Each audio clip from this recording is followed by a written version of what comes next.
നമ്മളെല്ലാവരും പറയുന്നത് ബിറ്റ്കോയിനെ പറ്റി കേട്ടിട്ടുണ്ടാവില്ല അല്ലേ? ഒരു ക്രിപ്റ്റോ കറൻസിയാണ്.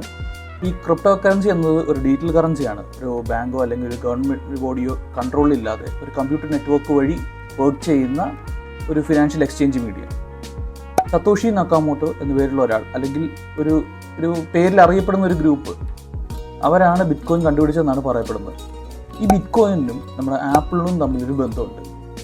പൊതുവേ ആപ്പിൾ പ്രൊഡക്ട്സിൽ ഒരുപാട് ഹിഡൻ ഫീച്ചേഴ്സ് പോലെ നമ്മുടെ ആപ്പിളിൻ്റെ മാക് OSൽ ഹിഡൻ ആയിട്ട് ബിറ്റ്കോയിൻ്റെ വൈറ്റ് പേപ്പർ ഉണ്ടെന്നാണ് പറയുന്നത്. അപ്പോൾ ഇപ്പോൾ എന്താണ് കാര്യം ശരിയാ? അല്ല, എന്താണ് ഈ ബിറ്റ്കോയിൻ വൈറ്റ് പേപ്പർ? ബിറ്റ്കോയിനെ ഒരു ഡീസെൻട്രലൈസ്ഡ് ഫിനാൻഷ്യൽ റെവല്യൂഷൻ ആയിട്ട് ചെയ്യാൻ വേണ്ടിയുള്ള ഒരു ബ്ലൂ പ്രിൻ്റാണ് ഈ വൈറ്റ് പേപ്പർ എന്ന് പറയുന്നത്. ലെറ്റ്സ് സീ അത് എവിടെയാണ് മാക് OSന് അത് ഹൈഡ് ചെയ്ത് വെച്ചേക്കുന്നതെന്ന്. നമുക്ക് ആദ്യം ഇവിടെ മാക് OSന് മുകളിൽ നമുക്ക് ഒരു ബാർ ഉണ്ട്. അതിൽ ഗോ എന്ന് പറഞ്ഞ ഓപ്ഷൻ ക്ലിക്ക് ചെയ്യുക. അതിൽ കമ്പ്യൂട്ടർ എന്ന് പറഞ്ഞൊരു വേറെ സബ് ഓപ്ഷൻ ഉണ്ട്.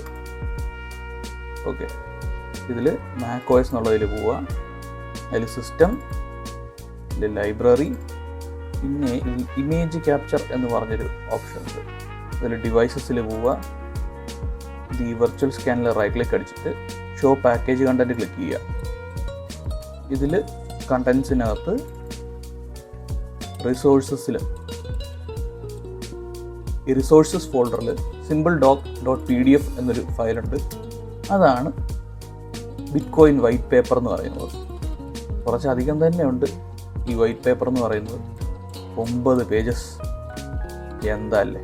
അപ്പോൾ ഇതുപോലുള്ള ഇൻട്രസ്റ്റിംഗ് വീഡിയോസിനായിട്ട് ചാനൽ ഫോളോ ചെയ്യുക.